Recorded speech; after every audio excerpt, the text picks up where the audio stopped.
What's going on to the 49er faithful? This is your guy, Fran 49er, and this is Niners All Day. We have an action-packed show for today. Hold on. Let me go ahead and retweet this. Yeah, we got an action-packed show today, man. There's a lot of subjects that we need to talk about, man. I have a special guest with us. It is Mr. Leo Luna of Sports Illustrated, Giants, Yes, sir. Man, this guy does all of that shit, bro. So I'm happy that Leo came on. A lot of people that I contact, some of them don't even respond, but Leo actually responded, man. And I'm happy to have you on. I tuned in to your podcast, which was yesterday, man. That was a pretty good show. So go ahead and let the people know who you are, where you're from. You know, how long you've been doing 49ers content, how you got into it. Yeah, so I've basically been doing 49ers content on my own, but once I started putting basically what I like to say is the pen on paper, is about two months ago, or just under 2 months, with I reached out with Jose Sanchez, talked with Grant Cohn, and then I joined the team over there with Sports Illustrated. But before that, I was doing San Francisco Giants at a fan-sided website, and I was covering the team there. But, you know, YouTube channel's about 3 months into it, so relatively new when it comes to the YouTube and Sports Illustrated, but I've been doing this my whole life. That's what's up, bro. So he's a lifelong, diehard 49ers fan and content creator in the house today. Check him out on YouTube, Tapped In Sports.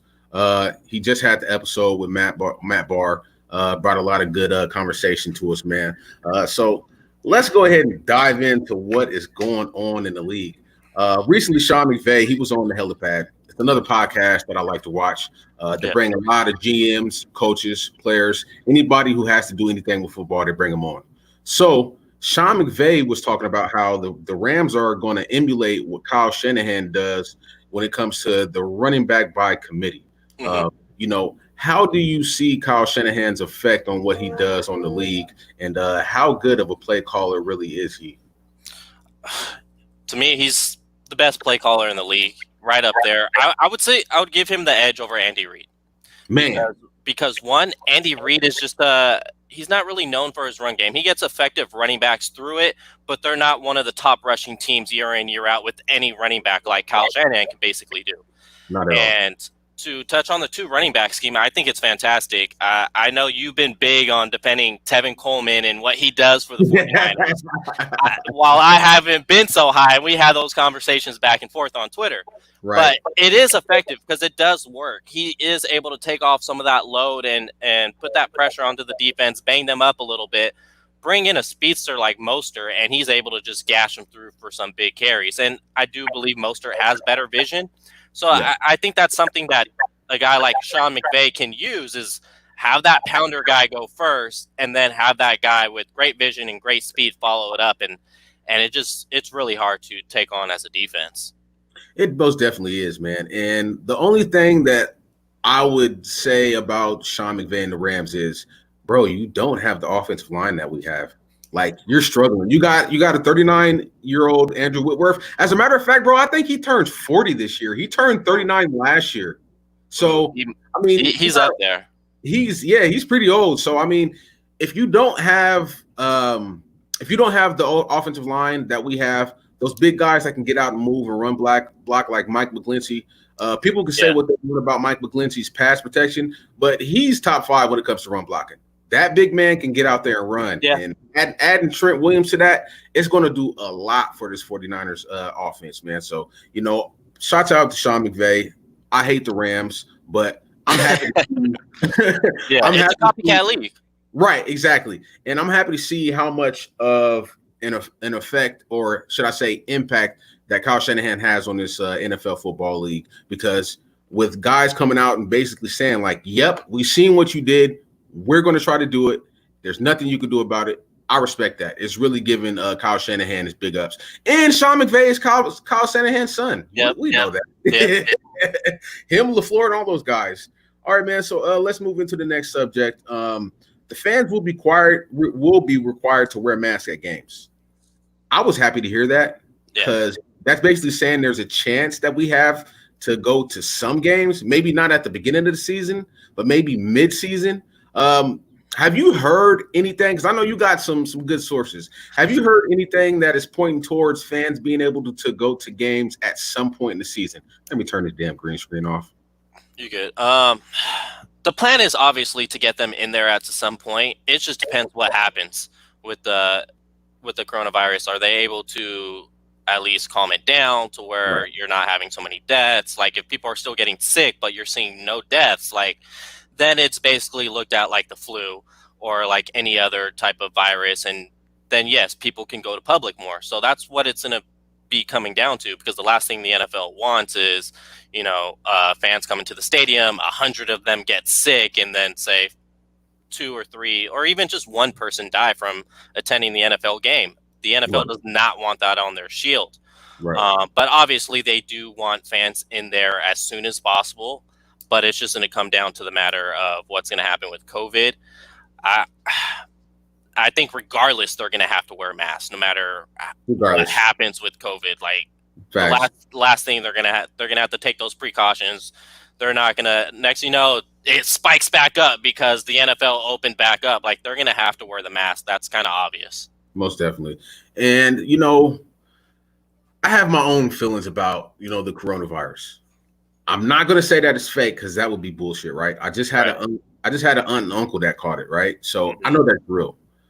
But the way that they are putting out COVID deaths is a little bit sketchy when you look into it. And that's all I say. You guys do your own research, but the way they're doing death certificates right now, and there are plenty of doctors and nurses that have came out and said it, you could come to your own conclusion. Those numbers are like that for a reason. So we're going to leave that at that. Marquise Goodwin, I'm going to go in on your funky ass. So Marquise Goodwin, he took to Twitter earlier this week, and he was basically talking about the Madden ratings, and some fans got on him about his ratings. And his reply to a certain fan of our fan base was, "This is real life. This is not Madden. I can't throw the ball to myself." Basically taking shots at Jimmy Garoppolo, right? Right. So what I did as the asshole fan that I am, I uploaded 3 of his drop touchdown passes where he was wide open. No reply. I even think he blocked me. He didn't like that too much. How do you feel about Marquise Goodwin taking shots at Jimmy Garoppolo and the team now that he is a Philadelphia Eagle? He's butthurt, I guess, to say in another terms. He got left off that offense. Like he could have played, came down the stretch. He could have been in the playoffs. He could have been in the Super Bowl, but yet they put him on the IR for, getting healthy, rehabbing. Right. He could have played. Right. And that's what it comes down to. He's a little sorry and upset and butthurt what happened in San Francisco. Right. That being said, when has he been that dude? His first year, he looked damn good. Then we gave him I think it was a $28 or $24 million contract. We ain't seen Marquise since. Yeah. We ain't seen him since, bro. We ain't seen him since. I think that year he had like 65 receptions, 989 yards, and like 6 touchdowns. He had a damn good year, right? But ever since then, we haven't seen him. And this is the main reason why I really did not like what he said. The 49ers supported you, bro. Yep. When it was, your child, the mother of your child having problems birth, I think he lost a baby or 2. You know what I mean? Like they gave you time off. Even this season, when you had a death in the family, they gave you time off. And then you come in and you say you have a knee injury. Our doctors check you out. They say you're okay. He goes to his own physician and he gets an excuse and he sits out again. It's like he's the perfect example of an ungrateful NFL player, right? You present that you're this All-American guy and that you're a good guy. Really, you're showing yourself to be an asshole. Jimmy Garoppolo does not determine whether you catch the ball or not. Right? Jimmy Garoppolo does not determine if you're a mental midget or not, right? Like I understand things come up, but at the end of the day, we all still have to go to work. Like you can't have these excuses as to why you can't play football every year. And for that, man, I really just can't support the guy no more. That's just how I feel about it. Marquise, he's X'd off my list. I used to like him. Now I just really don't. because I don't feel that that's respectful. You're not showing respect and love for the team that had your back through everything you've been through. Yeah. They've had your back and they supported you. Even as far as Kyle Shanahan coming out and saying, I'm not going to tell you what's going on with Marquise because we want to keep that, we want to, honor his respect and not bring that information out. When he wants you guys to know, he'll tell you. And eventually we found out through him. So I'm just not feeling that from Marquise, bro. Jimmy deserves better than that. The Niners deserve better than that. Yeah, everybody certainly supported him. And like I said, he's never been that dude. He had one 900-yard season. Right. Good for him. Right. But you got traded for basically 20 slots back in the NFL draft in the 6th round. So it's like, come on. If you were that dude to where you just throwing up the ball to yourself, you would have at least got flipped for a second or something. But 20 spots in the 6th, it's Marquise Goodwin. But focus on Philly. Will you even start? Let's be real. Real shit. And they got some really talented rookies. They still got Deshaun Jackson. They got Alshon, even though he struggled with injury. But they still got some talented receivers. So we'll see if you can back up what you're saying. Let's go over to the free agents, bro. And there's about 26, but I only wrote down, I believe, 20, maybe 20. Okay. So, we got Trent Williams, Richard Sherman, Solomon Thomas, Jaquiski Tartt, Jude, Robbie Gould. Even though he signed a 4-year contract, I don't know how he's a free agent. Maybe this is an option year where they put it in. Yeah, it's a team option year. Oh, team option. Okay. Then we got Coleman, of course. We got Kendrick. We got K1, Tom Compton, Blair, Garland, Hyder, Spoon, Sean Coleman, Nick Mullins, Brunskill, Mosley, Taylor, DJ Jones, Givens, Harris, Dwelly. Now, out of those guys, I circled 10. And I'm going to give my reasoning behind that. Okay. I feel like we could move on without everybody else on this chart besides for these 10 players. First player is Trent Williams. Got to keep him. Yeah. I love Joe Staley. Trent Williams is 2 times better than Joe Staley. I'm sorry, faithful. I love Joe Staley, but I just have to be real when it comes to facts. This guy played on one kneecap. Yeah. He dislocated his kneecap, didn't sit out, kept on playing, and was an all-pro, first-team all-pro, Pro Bowler on one knee. He played 9 seasons, 1 game, and was still first-team all-pro, Pro Bowler. We have to keep that guy. And just really quick on that, it's you traded a 3rd and a 4th for Emmanuel. Now you gave up another 3rd for Trent Williams. You can't just be trading off 3rds and not re-signing guys. So exactly, Kyle Shanahan loves him. They'll figure that out. Exactly. Yeah, and also we get a compensatory pick back from the Broncos in the form of a 3rd round pick this year because when we traded for E-Man, that compensatory pick was based upon if he re-signs with us. So we get a 3rd back. So we basically traded for Trent Williams for nothing. We traded a 5th for him. Let's say that. We traded a 5th for him. We get back. You know what I mean? So you can't let that guy go. The second guy that's on the totem pole, I would say, is Kyle Juszczyk. I would say that Kyle Juszczyk is just as important as George Kittle on this offense. And let me tell you why. We've seen that we could win games without George Kittle, but we've seen what the run attack was like without Kyle Juszczyk. We went from averaging 136 yards a game to 98 yards a game rushing without Kyle Juszczyk. He's just as important. He's the X factor. He is the engine to this offense. I think he's just as important as George Kittle. Does he catch as much passes as George Kittle or get as much yards? No. He almost had 2 touchdown catches in the Super Bowl. He had 1. Right. And we all remember him going like this. He almost had that second one too. That close. Yes, sir. So, Kyle Juszczyk is somebody that we definitely have to have back. This 3rd guy is K1 Williams. He is the most overlooked defensive player in the NFL. I think that he is the best slot cornerback in the league. I don't know a guy who plays the nickel is better than him. I've asked people questions can you name a better nickel cornerback than K1 Williams? Excuse me. And they can't name anybody. It's really hard. If we would have said last year, Nikel Roby, I would have said that, because he was balling and he was on the team that went to the Super Bowl. But as of right now, last year, I really can't say nobody. So K1 is a guy that we need back. Brunskill. Would you say that he's the guy that we need back, or he's somebody that we could let go? He's easy to retain. He'll be a ERFA, so early rights free agent. Okay. 49ers should not have trouble retaining him. Okay. What about Mosley? Mosley, it will be a restricted free agent, I believe. So it'll So be he can't go anywhere anyways. Okay. Yeah, they'll just tag him like they did, or tender him like they did with Kendrick Bourne and Matt Breida. So Okay. he'll be fine. Okay, and there's a toss-up between two guys. I have Dwelley and Kendrick Bourne. If you had to pick out of those two, Dwelley is another situation where he'll be a restricted free agent. Damn, so we circled a lot of restricted guys. Okay, yeah. So all right, let's say KB. See, I think a win or a big year for KB is 500 yards, 7 touchdowns. To me, I see that as a big, because Shanahan, his offense is not schemed for, unless it's Julio Jones, for a guy to blow up over past 1,200 yards receiving. Exactly. And Kittle's going to get those 1,000 yards receiving. So now you're going to have 2 receivers at 1,000 yards. It's not that realistic in Kyle Shanahan's offense, the way it's so balanced out. Right. And so that's why I say a big year for Kendrick Bourne is 507 touchdowns, creating first downs on third down receptions. That's where I would ideally say he will have a big year.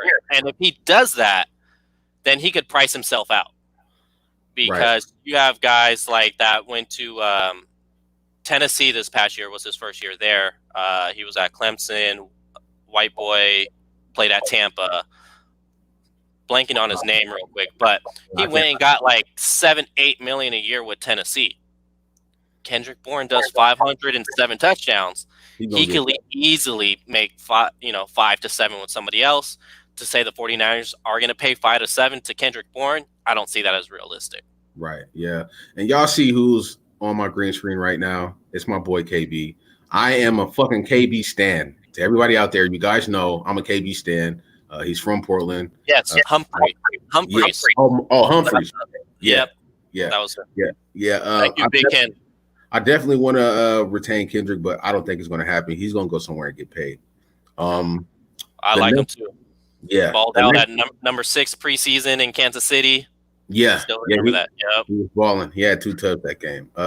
So the next guy I'm going to name is DJ Jones. He's a must keep. Like, I think he's kind of like Kendrick. Like he could get paid somewhere, right? But I feel like he's a guy that if we let go, it will drastically affect our defense, because we won't have that rotation between Julian Taylor, DJ Jones, and Javon Kinlaw, right? Yeah. So I think that it's really important to keep him.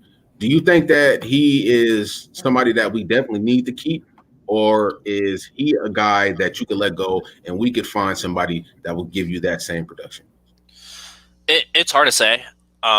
He's a baller. He has so much upside. I would love to see them keep him, because if you look at it next year, they don't have anybody to start at the nose tackle in the base defense. Nobody. Like, they may have to re-sign Earl Mitchell once again, which we all don't want that to happen. So it's kind of hard to say, because then you also look at it from the point is, okay, well, he's just a base nose tackle. He has all this athletic ability, but with the cap being, we'll touch on this later, but with the cap being brought down, it's how much room do you have to fit to pay for the base nose tackle, or are you going to try to find someone in the draft whether it's the 3rd or 4th round? Yeah, man. He's one of those guys I put a star next to, because I just feel like he has more of an impact on the defense than people realize. And it does a lot of time, and I'm guilty of this too. Like, we'll look at stats and we'll look at his stats. You have to look at the film. That dude wreaks havoc. He causes problems. He's still green. Yeah. He's still green. Right. Yeah. So it's amazing what he does, man. So I'm hoping we can figure something out with him. Frog could figure out a contract to where it's really low in the front end to try to make up with this lower cap that's going to happen in 2021. Yeah. Then it could possibly work, because he's not going to break the bank and make more than $8 million. Right. Unless he goes completely off this year. Then, salute to him, go get your bag. But Facts. They could figure it out. So maybe he makes $3 million in year 1 and then have it gradually go up from there. They'll try to work something out, but it'll come down to the negotiations. Yeah. Hey, JD, stop talking that shit about KB, bro. I see you. Okay, how about Kevin Givens? He's somebody who showed huge upside, bro. Yeah, but just haven't seen enough from him. True. All right. The way the cap's going to be next year, I haven't seen enough for him. All right. How about Marcel Harris? Marcel Harris, is he a free agent? I think he'll be back. Nah, he's a free agent 2021, bro. I made sure to, because what I did was I went to Sports Tracker and they have an option where you can click on 2021 free agents, and he's one of the guys, bro. Okay. Well, yeah, it'll be his third year. They will have to tender him if they want to keep him. Okay. It's going to come down to what they do at safety, because if they re-sign Tart or go with somebody else, you're not going to tender Marcel Harris and pay him $2 to $3 million. So, I mean, the thing about Quisky is, and I don't even have him circled, and it's not because I don't want him back. It's because that he's going to demand like a Jimmy Ward contract.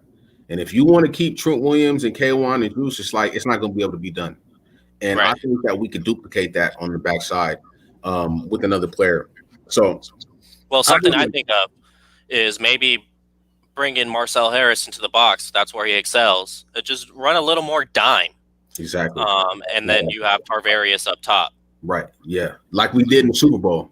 Yep. That works. Yep. That worked pretty damn good. Okay. And the last guy is yours truly, Trent Taylor. I mean, not Trent Taylor. Yeah, Trent Taylor. Yeah. Trent Taylor. So John Lynch has shown that he takes a flyer on a player every single year. The year before it was Jimmy Ward, paid off. This year it's Ronald Blair. I'm interested to see who that guy's going to be, because this is their draft.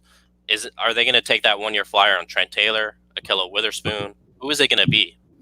Right. Especially if Ronald Blair pays off, they may try to take 2 flyers on a guy. Exactly. Trent Taylor's obviously, he has that connection with Kittle. He has that connection with Garoppolo. He's loved in that locker room.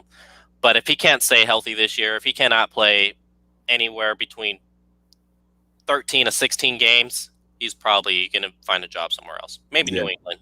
Belichick loves those guys. And they're going to have a shitload of salary cap. I hate to say it, bro. Like, I did some numbers on salary cap, and I think that's going to be our next subject. And the way their offense is built now, it's like, I've been talking about this with Grant, they get a lot of yards after catch. Like, that's these big body receivers can run through the middle, catch the ball, break it off, and turn a 5-yard reception, 8-yard reception into a 20, 30-yard play.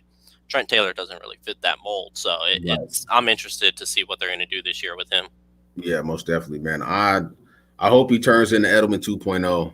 That will be huge just to have, man, where you can just say, you can line up on third down and say, we need 5 yards.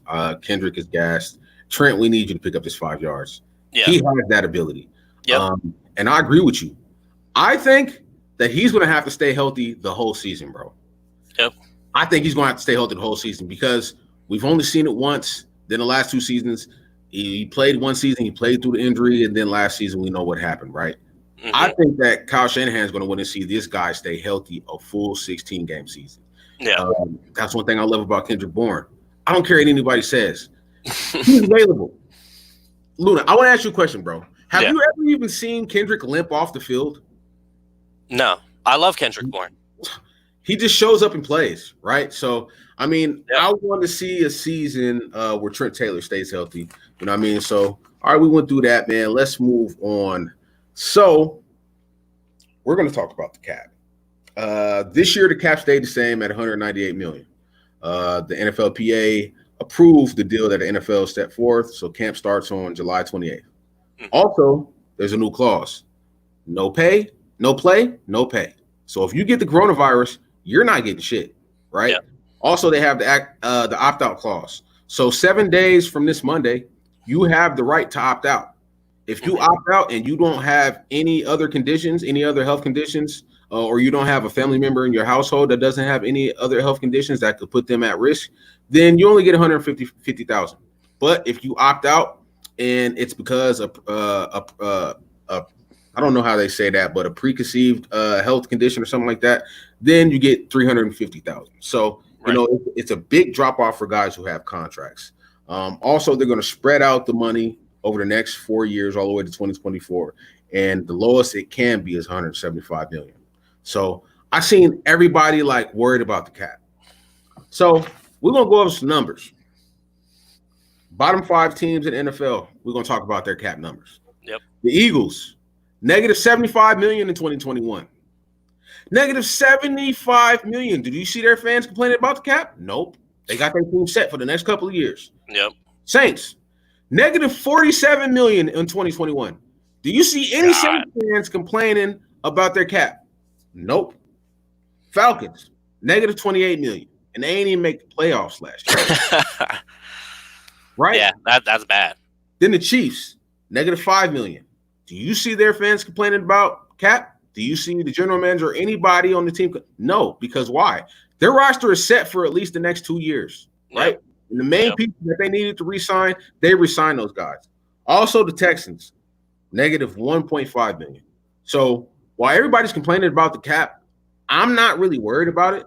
There's ways to work around it. You get $7 million back from Solomon Thomas. We didn't pick up his 7th year, so that's going to be factored in. Also, you got to look at the 10.5 that was going to be allocated to Staley, because Staley got a 2-year, $21 million contract, and you get another 10.5 from him next year. So there's a lot of wiggle room between 3 players, between Ford, Quan, and Jimmy. 61 million. Yeah. Right. I think everybody's so quick to say, you know, cut Ford or trade him, or cut Quan and trade him. Not so fast. If those 2 guys are not here, this defense looks drastically different. Mm-hmm. When Ford was in the game, our sack ratio was up, and it went like this. When Ford was in the game, we had 38 sacks. When Ford was out of the game, we had 20 sacks, right? Mm-hmm. He made a huge impact on this defense. When Quan came to this team, he bought some swag. He bought that energy. He bought the hot boys. The linebacker room instantly changed. Right. And I basically want to ask you, do you really care about the cap? And do you feel like this team could be, this defense could be as successful as it is without Quan and D Ford? I care about the cap. It's hard to say no. I love breaking down the numbers. I love seeing which contracts we could fit in. But with that being said, I think the 49ers can survive without Quan. He brought that energy. He'll bring it again this year. So now you have 2 years of Quan. Like, Fred Warner has that swag now. Drake Greenlaw has that swag now. Drake Greenlaw's not much of a pass coverage linebacker or even near what Quan is, but I think they could overcome that, and I think Drake Greenlaw can grow into that. He's not there. He's not even close to there, but I believe he can get there because he does have a lot of speed and athletic ability. Right. With Quan, it's just looking at his contract, it doesn't really match up with what his production, because he's going to get sent down to being to the Sam linebacker. So he's probably going to be on the field for maybe 25 snaps a game. So now you're going to give a guy that's getting 25 snaps $15 million a year, or at least in 2021. That if we could figure out a way, I'll let them know over there. We could figure out a way, Roy. I'll definitely let them know, bro. Real shit. And then with D Ford, I think that pass rush helps out that secondary so much in coverage, and we've seen what that did. So I would say D Ford is more of a priority to retain, even though you look at his cap and you're like, what? Considering he played what I have it here, 162 pass rushing snaps last season. Right. But it's just when he is there, he's more effective than what Quan could give you, especially if you play more of a dime package like we were talking about. Then it's going to be just Fred Warner at the linebacker spot, and you're going to have 3 safeties in the game. Yeah. So that could kind of replace what you'll miss with Quan and his coverage. And David Lombardi, he posted something last week, and he broke down, how D Ford got his sacks and when he got his sacks. And he said if he increased his snaps from 162 to 400 snaps, he would have had 700. He would have had 17 sacks in that season. That's amazing, right? Yeah. 400 snaps and 17 sacks. So I'm looking to see how his snap count increases and how better our defensive line looks. See, all that's great, but let's go ahead and break it down into, say, a running back perspective. Oh, if Raheem Mostert got 300 carries, he would add basically like a 1,700-yard rushing season. Are you going to take that into consideration? Facts. Yeah, you got a good point, bro. I can't argue that point. I cannot argue that point. Exactly. And so that's how I look at that. Like, yeah, it sounds great, but he didn't get those snaps, unfortunately. So let's not look at that too much. Right. Okay, so since you're like a cap guy and you know the cap, because you're a professional, bro. Like, I don't do this professionally. I do this because I love this team. I would listen to a lot of guys and I would hear points that I didn't like, and the only thing you could do about it is create your own platform, right? And so I do that. You know what I mean? And this is what I do, and hopefully it turns into something more. You know what I mean? But for now, I just do it because I love this team. I love sitting in front of this camera and just engaging with the fans and talking 49er football. Can you explain, for instance, a team that is, $47 million over the cap, like, the Saints? How does that affect the team long term, and why is it something that we should really worry about? Because I hate it. I hate to worry about it. But why is it something that you should worry about? There's still something in there that they're missing that they haven't released yet. Like, there's still something there. There's no way a team's just gonna be 47 million under and not be able to sign any of their free agents, not go ahead and fill out their roster. Like, there's still something there that's not released yet.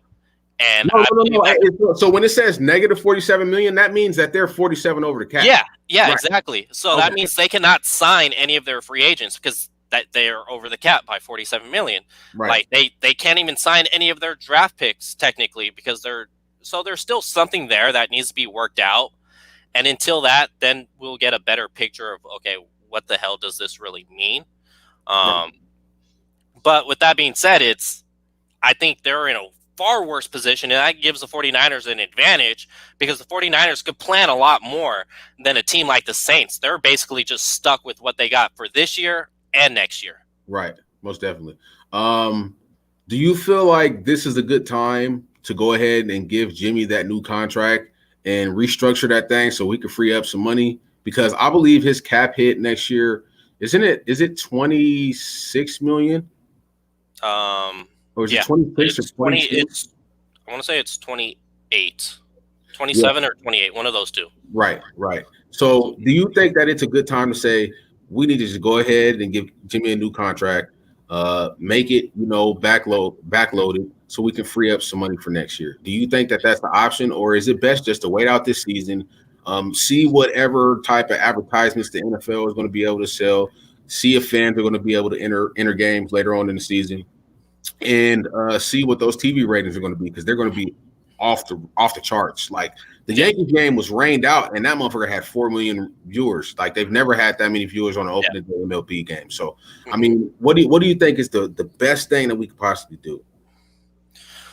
Well, that's tough to say. You would ideally say that the 49ers should give him a new contract now, because if you wait until after this season and say Jimmy balls out, does 4,000 yards, gets 30 touchdowns this year, and puts his interceptions to 10, like, how are you going to give him a $20 million deal in year one? So that's kind of hard to say. If you do it now, there's still $12 million in the cap. Go ahead and redo his contract now, and then give him like $5 more million this season, just to try to balance it out for 2021 to where he could have that contract down to area more closer to 20. Most definitely. Okay. And since we're speaking of the cap, it bothers me, but there's some teams that are pretty good right now that's going to have a shitload of cap. The Colts, they're going to have $95 million of cap space. I see why Buckner wanted to go there. And they're going to have both quarterbacks off the cap. That's crazy. The Chargers, they're not far behind us on defense. Nope. They're going to have $85 million of cap space next year. The Pats, $72 million. The Jags, $67. The Bengals, $66. The Washington football team, I can't say that other name anymore because I don't want to be banned or canceled. They're going to have $56 million. The Seahawks, $52 million. We possibly are going to see a lot of the guys that we can't re-sign up in Seattle, right? So this is crunch time. We need to, really get some stuff figured out. That's why I say those players on that list that I circled, I feel like it's a necessity that we keep those guys because we don't want to see those guys, 2 times a year, possibly a third in the playoffs up in Seattle. What I'll say about Seattle is they have Quentin Dunbar, who's, got some crazy stuff going on right now, but he's still a hell of a football player. His contract's up. He'll have to get re-signed if they want to keep him. They have their Pro Bowl corner, Shaquille Griffin. His contract's up. They'll have to pay him. So they do have some contracts that they're going to have to pay these guys. I'm not sure if they even have the Chris Carson situation figured out yet. They may have to pay him as well. Yeah. So they have some of their own guys. They're kind of in the same boat with us. Yes, they may have that cap, but they're going to have to pay those guys. Okay. So that's why I don't think they've made that move for Jamal Adams yet because they certainly, as of now, have the cap to do it. Yeah. Yeah, and as far as Quentin Dunbar, he's done. He's not going to play NFL football this year, bro. They did a search warrant, and I would be okay if he didn't, just because, dude. Come on, bro. Like you robbing dice games and shit, and then you paying people off to say you ain't do it, and then you have the evidence in your house. Like, come on, bro. Like, this is how I feel. They say a driver's license is a privilege, and they look for any reason to take it away. So a lot of citizens, I view the NFL as being a privilege. If you're going to take that privilege and be that big of an idiot with it, there's got to be some major consequences to it. It can't just be a slap on the wrist, a fine, 2 games, 3 games. No. Dude, NFL is a straight privilege to be in. Come on. Yeah, man. I don't know how he plays because how are they going to justify AB sitting out a whole year, and you got this guy committing armed robberies? I think he smack somebody with a pistol. Like, come on, bro. Like that. You need to post Nate's comment real quick. Hello, bro. What was the point of robbing? Right, bro. Like, what was that point, bro? Like, and you paid more than you got from the actual robbery, bro. Like, I don't know, bro. Hey, I hope for the best for him. He needs to figure some stuff out, man. But that'll be kind of hard to pass over. If you're gonna kick out real quick, Martavis Bryant out of the league, basically Antonio Brown out of the league. We don't even know if any of that stuff is true. Real shit. Crit and Dunbar, his and DeAndre Baker, their stuff is true. Facts. So they need to have serious consequences for their actions. Most definitely. Okay, bro. So I want to touch on the Dre Greenlaw situation. Have you heard anything else as far as if he's showing up to camp or has he opted out? Because he said, I've heard it's just nothing right now. He's just vocalizing, basically saying, I don't want to get sick. I have a newborn. I think that's something we would all say. Right. If we were in that situation. From what I'm hearing is a lot of players may just stay on their own, become freaking Robbie Gould's roommate since Robbie Gould still decides to stay in hotels. Just be Robbie Gould over there with the hotels and keep their family at home. That's what I'm hearing as of now. Okay, that'll be good.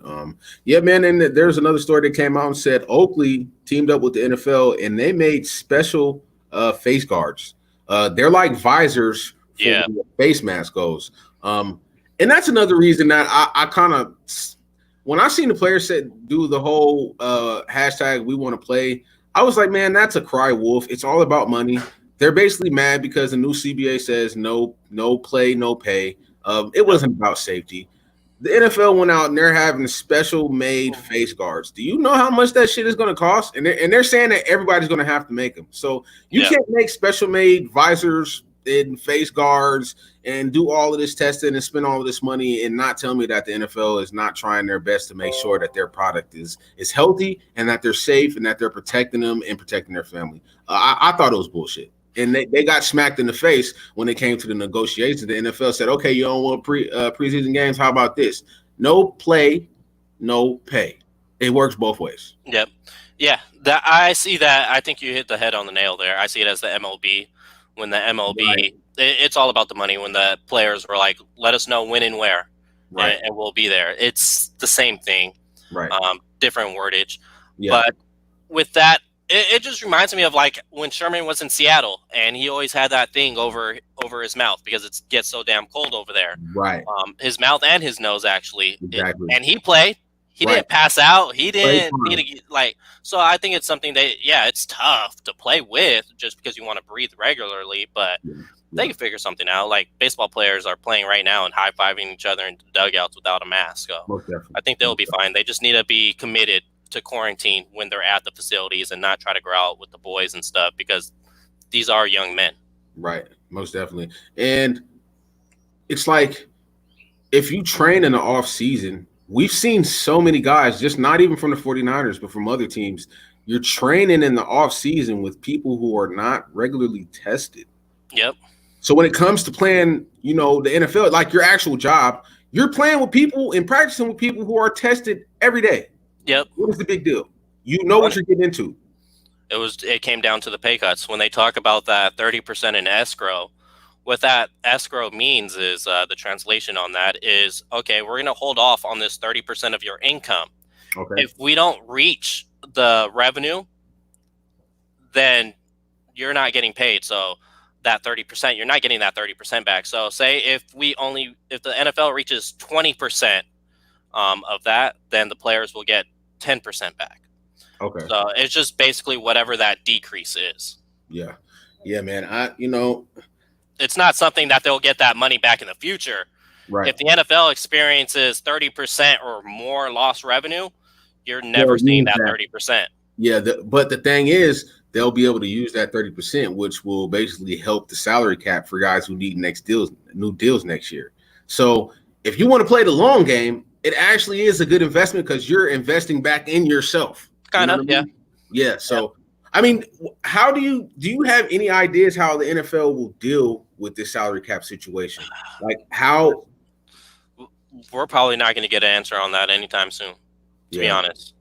They're gonna probably extend that as long as possible. Their primary focus is getting this season started, and then they'll figure out the finer details in the salary cap, closer to the end of the season. Yeah, man. I mean, I was just, they were talking about Jerry Jones last year. In 8 home games, he made $638 million. Yep. At Jerry World, right? So for me, it's just like if you've been banking this much money over I don't know how many years and nothing like this has ever happened, like, why can't they take some of their own money and put it back in? Like, is that possible? Like, is that something that they could do if they wanted to? They could give these players like deferred, put it into the deferred money. Excuse me on the stuttering. They could pay them like 5 years, down the line, like have that spread out, but they just don't want to because a lot of these owners are businessmen, and no businessman likes to take a loss. Yeah. Yeah, man. I don't know. I hope we figure it out, man. This season is a blessing to even be happening. I just hope that they figure this salary cap situation out because there could potentially be a lot of big name guys who are cut specifically for the reason to save money. And they're going to be on the couch with nothing to do. And I feel like the ratings would even drop because people cannot even see their favorite player play anymore, out of the league because the league can't pay him. So, until more comes out for that, I would advise players to sign 1-year deals. Unless they want to backload the hell out of it. Right. But based what it's looking like for the 2021 season, a 1-year deal doesn't seem bad. Yeah, most definitely. Yeah, man. So, with that being said, man, I appreciate you coming on, bro. We covered a lot of issues today. Anytime, you're welcome. If you need a guest on your show, whatever the case may be, for sure. Contact me, bro. I'll come on. Yeah. I'm still waiting to get dispatched off to my union. So I'm, ready 24 hours a day as of right now. Go ahead and plug your platform and where people can find you at, bro. Yeah, so you can find me on Twitter here, just at the same tag at LeoLuna93. And then I'll have all my YouTube link is in there, Sports Illustrated, all 49ers. I'll be releasing an article later today. Okay. All right, bro. Well, like I said, man, thanks again. I appreciate you coming on, and we'll definitely be in contact, bro. Of course, anytime. All right, bro. Peace. All right, guys. That was Mr. Leo Luna.